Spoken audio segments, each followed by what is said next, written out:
I have watched a movie in YouTube entitled Reaping Joy Amid Suffering. The character's name was Zhong Zhenming.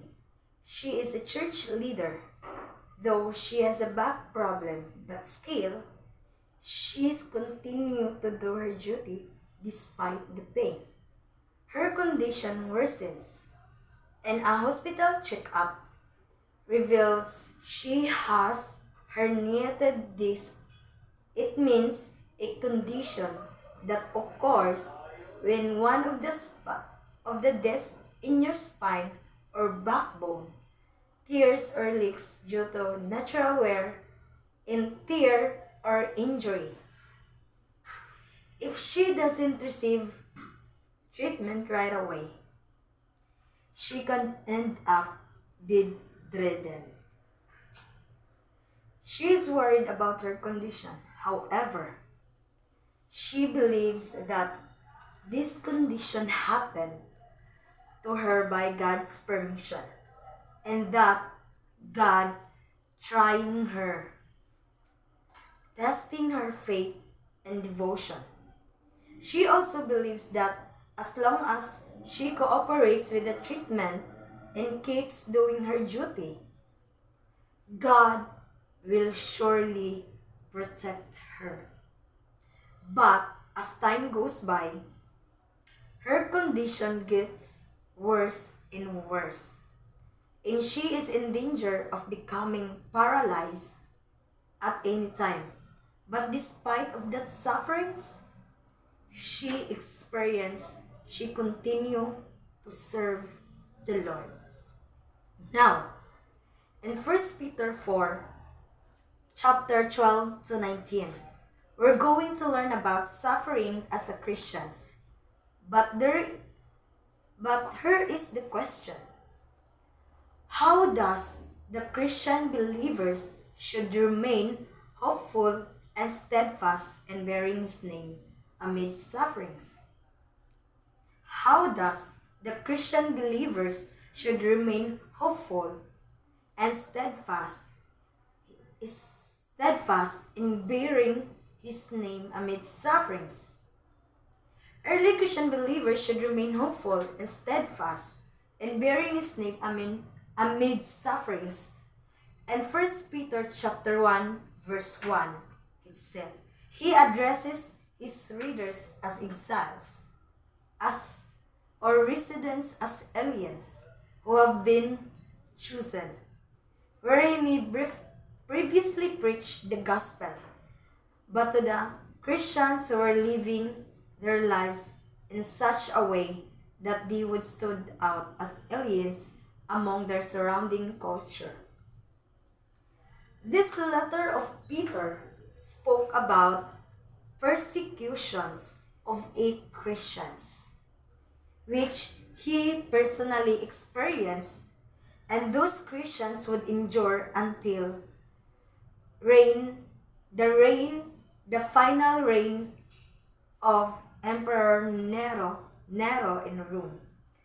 Living closely with Christ for how many years would testify how Christ's sufferings give him the idea of what it looked like to live in holiness amid the hostile world. However, despite all of those persecutions, there's hope in Christ that Christian will remain to persevere in bearing his name. He knows that these Christians will continue to be persecuted and suffer, so he reminded them for their future vindication. This problem led to Peter wrote this letter to remind and encourage the believers in doing good works and keep rooted their faith amid those trials. He addresses the fact that they were facing persecution and suffer for their faith along the way.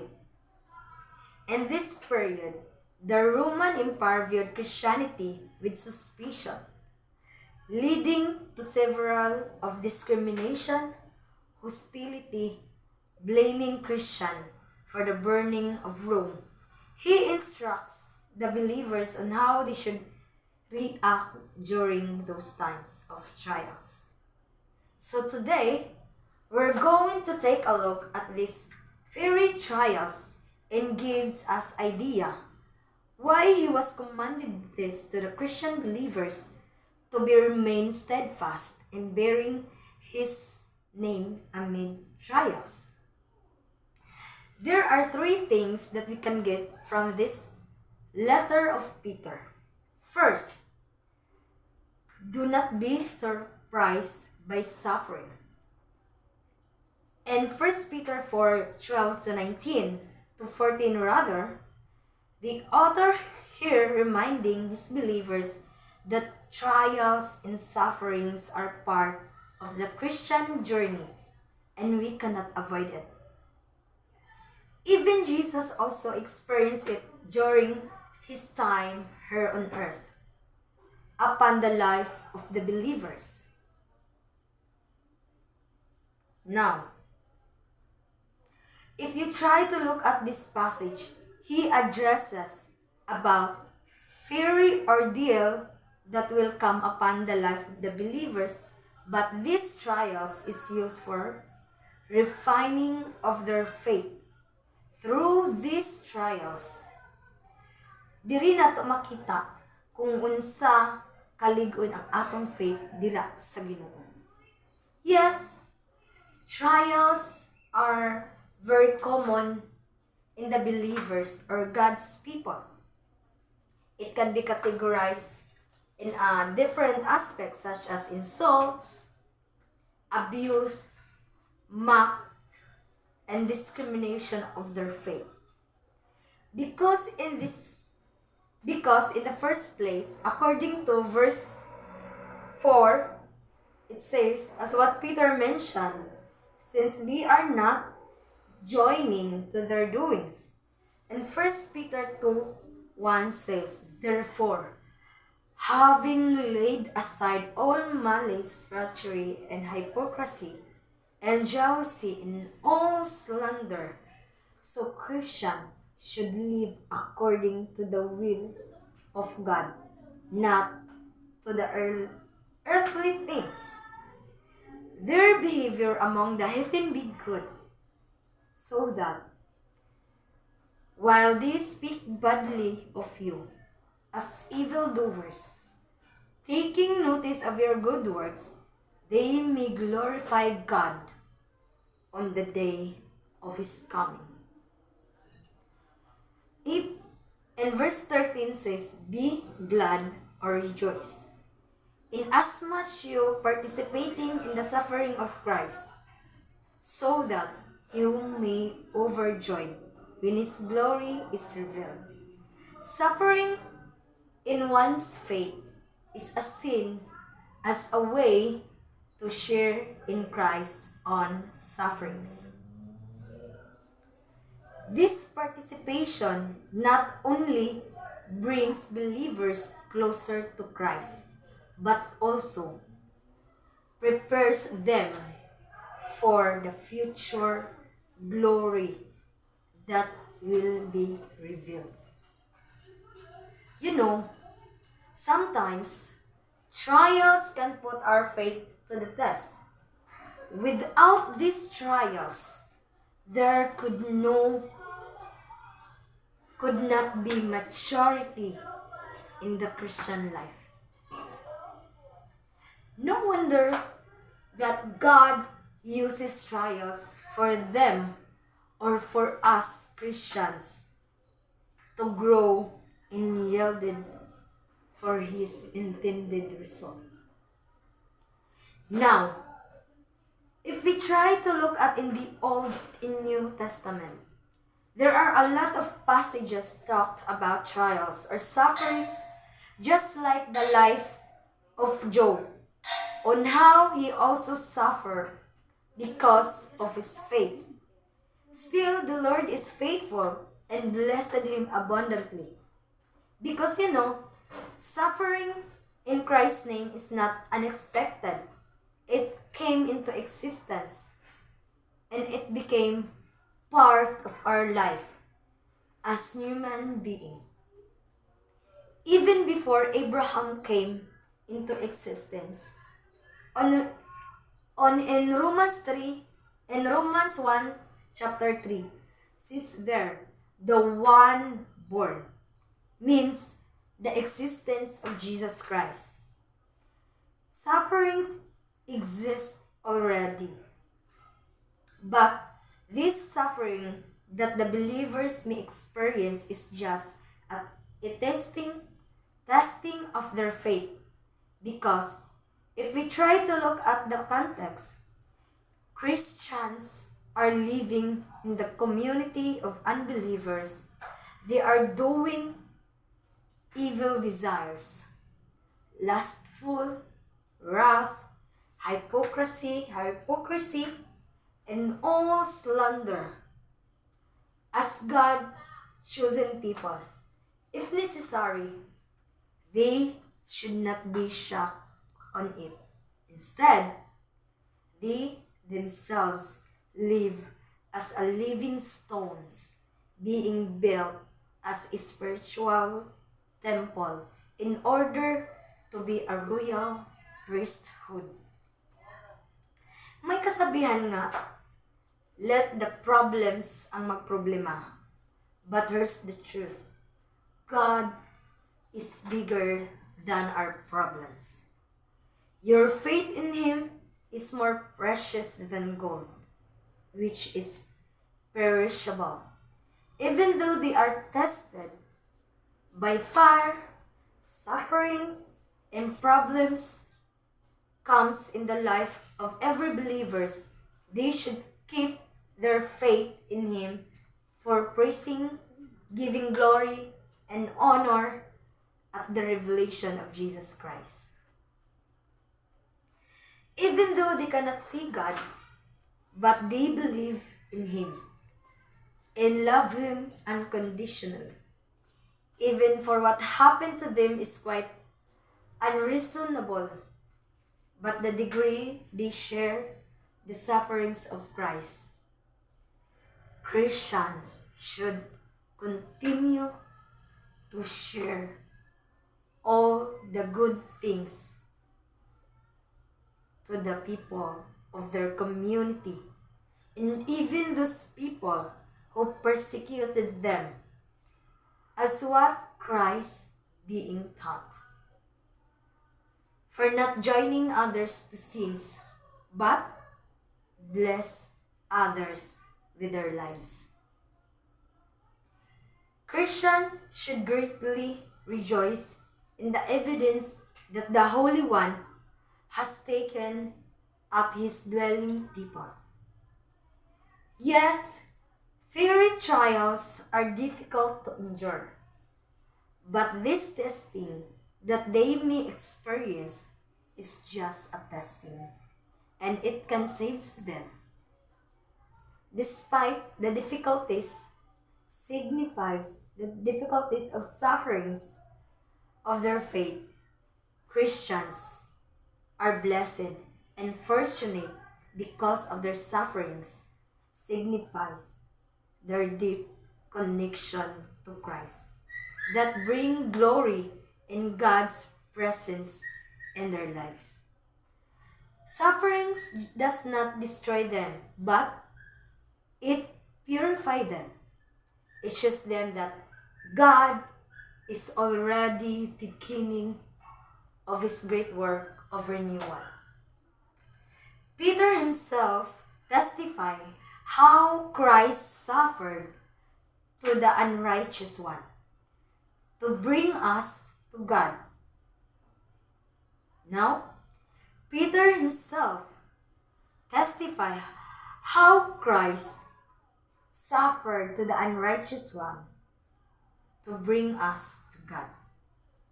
Again, how does the Christian believers should remain steadfast and bearing His name amidst sufferings? First, do not be surprised by the suffering. Do not be surprised by sufferings. Second one is suffer for good, not for wrong. Verse 15 to 16 says, suffer for good, not for wrong. Why suffer for good, not for wrong? In the previous verses, he urges the believers to rejoice amidst from the suffering, amidst from the face of persecutions, and suffer for good, not for wrong. Why? Because they are bringing God's people, God's name. If magsuffer lang man sila, dapat in doing good deeds, not in the evil things. Knowing that they are living with the unrighteous one. That is why he mentioned her in verse 11 that Christians should live in doing good works, so that in everything God may be glorified through Jesus Christ.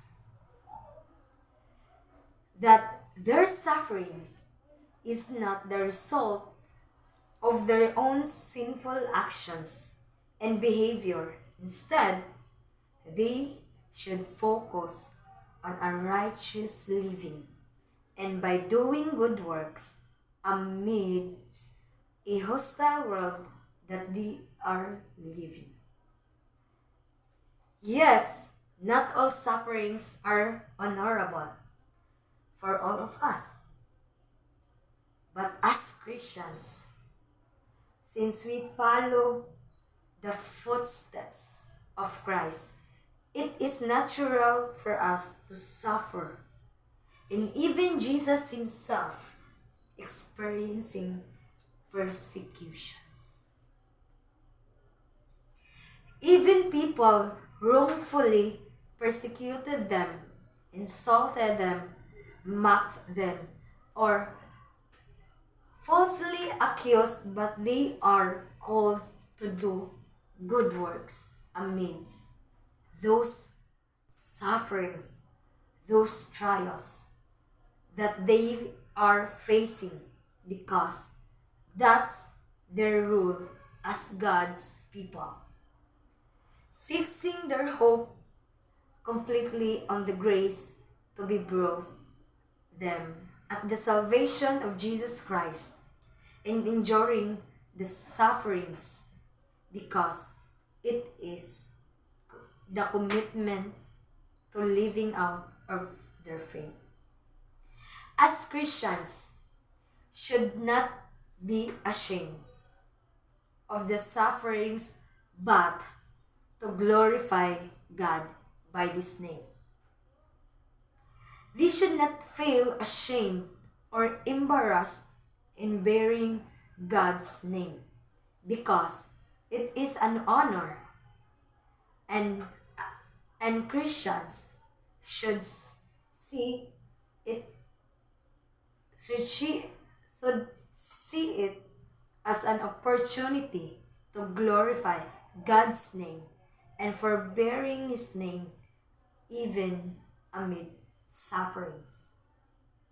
Again, how does the early Christian believers should remain hopeful and steadfast and bearing his name amidst sufferings? First, do not be surprised by the sufferings. Second, suffer for good, not for wrong. And the third one, trusting God in doing good.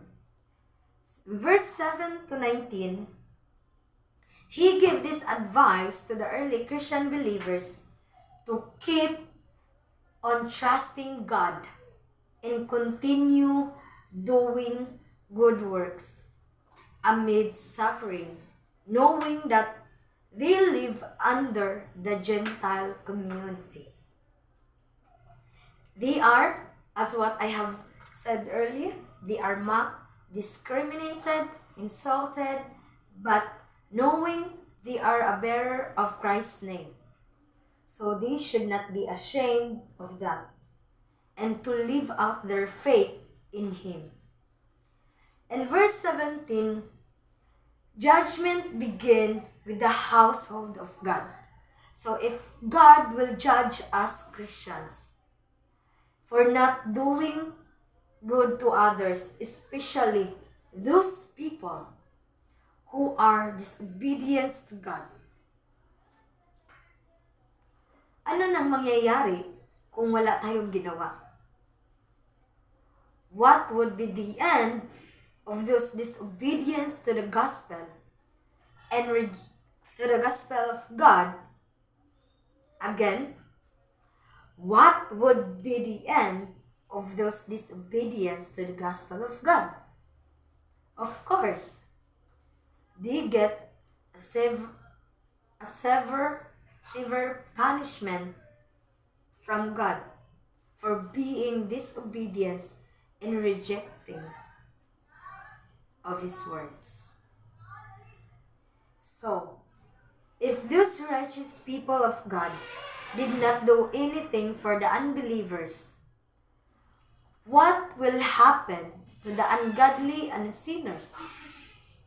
What will happen to the ungodly and sinners? Of course, they will not be blessed into our lives. Hindi sila masave. Instead, having relationship of God, dili lang just because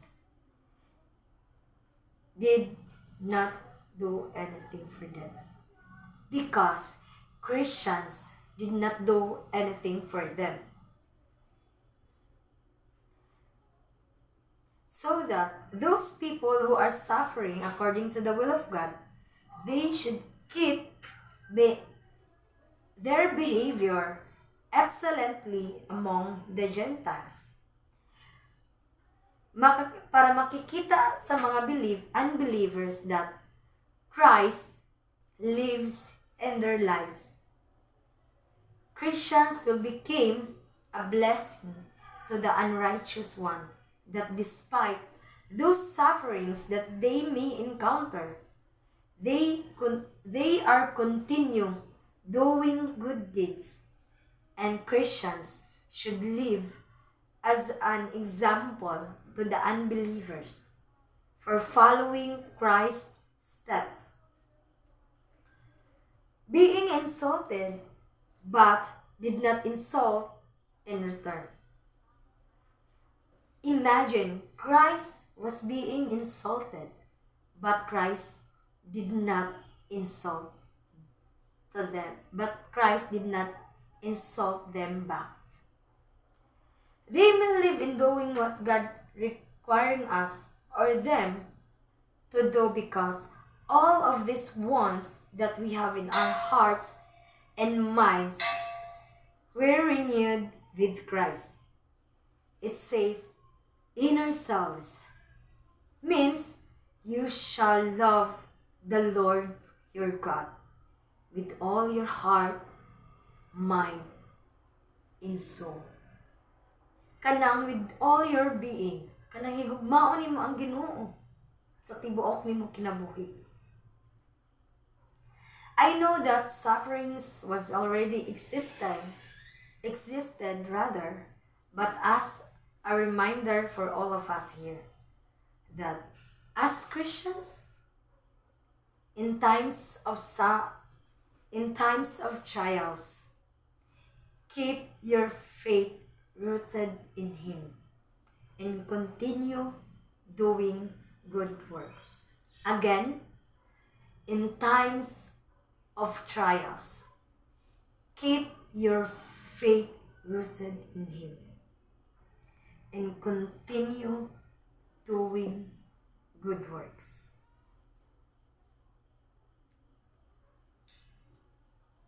As Christians, knowing that sufferings could really exist, whether we like it or not. Even today, a lot of people mocking us, insulting us verbally, and discriminating our faith. Sometimes our sufferings came from our own family, friends, relatives, and those people close to us. In times of sufferings you have been encountered currently, how can you respond in it? In this season, I know that most of us here suffered because of our requirements, especially the deadlines are fast approaching that leads us to grumble. Do you still be rejoicing on doing your requirements? For the faculty and staffs, is there a joy in your heart in doing your work in the office?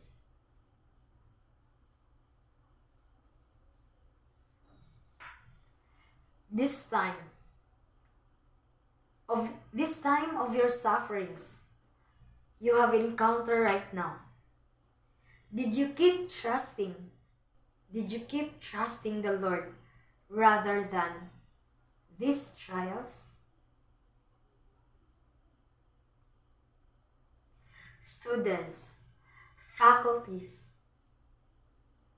did you continue doing good deeds to others? Even how he or she is annoying to you now, even he or she is annoying to you, do you still be able to do good works? Now, this is our task that we need to do as Christians. In times of our difficulties in life, keep your faith rooted in Him and continue doing good works to others. We think that sometimes it is unjust. Yes, it's true. Unreasonable, but we believe that someday will come. God will bless us for enduring it. Not now, but someday. Through these trials that we are going through right now, it would help us to grow and to refine our faith in Him. Because without these trials, we don't have maturity of our faith within us. Now, this is a challenge for all of us. Let's remind ourselves that we, as His believers, should remain hopeful and steadfast in bearing His name amidst those trials that we are facing today. For the seniors, are you a good example to your lower year?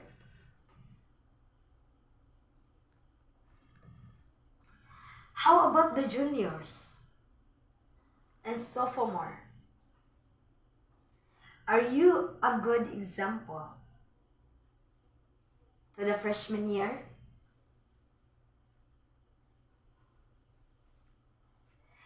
You know what? For doing good deeds and keep trusting God, even how difficult life is. Did you stand as a good example to them?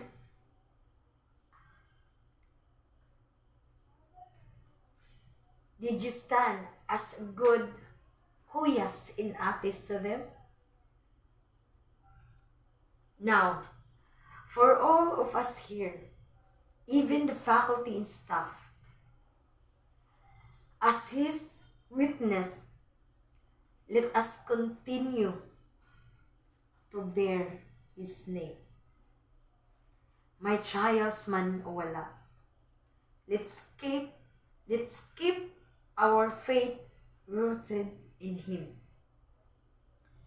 Let's remind ourselves together of what Peter advises to the early Christian believers, that we should not be surprised by the sufferings.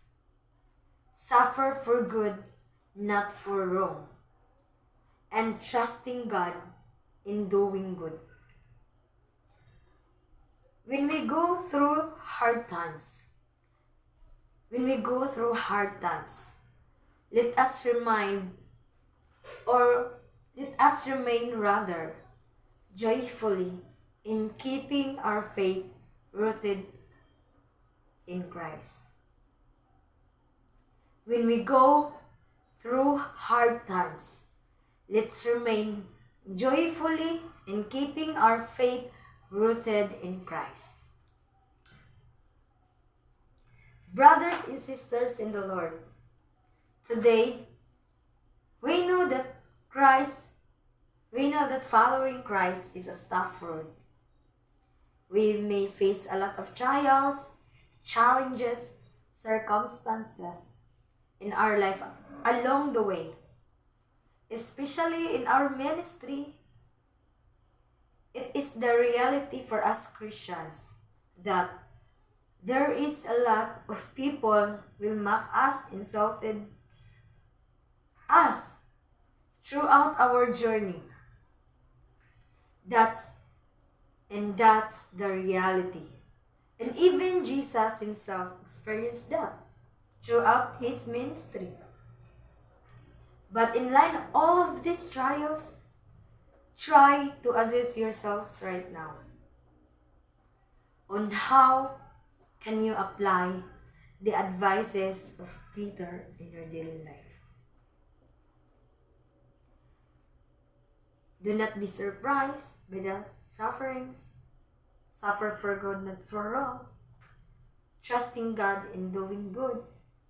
Despite those trials, do you still continue doing good deeds to others? Imagine yourself right now. Kahit may sufferings man o wala, do you still be doing good deeds to others? Because sometimes, this is what we are human. Kanang, pag mag-suffer ta, diri pa ta mahimong huli. Huli kunuhay. Muhatag og tayo sa Ginoo. Pag magsakit, diri pa ta mag-start in doing good works to others. Pabuotan-buotan dayon. Pero, if there is no sufferings in our life, we forgot God already. We forgot that we are a Christians. Even in our faith in Him, we acted good to others if we can experience sufferings na. Because we think that God would help us to endure all sufferings that we have encountered. Now, may it be that these advices of Peter to the early Christian believers may apply today in ourselves. I know that it's hard for us to do this, right? Yes, lisod kini siya buhaton. But keep trusting the Lord and hold on to your faith in Him. That in times of trials, keep your faith rooted in Him and continue doing good works to others. In this time, why not to take 2 minutes to pray to yourselves? Try to ask guidance and help from the Lord, how you encounter these trials. Try to ask the Lord guidance and help. And that's all. God bless us all.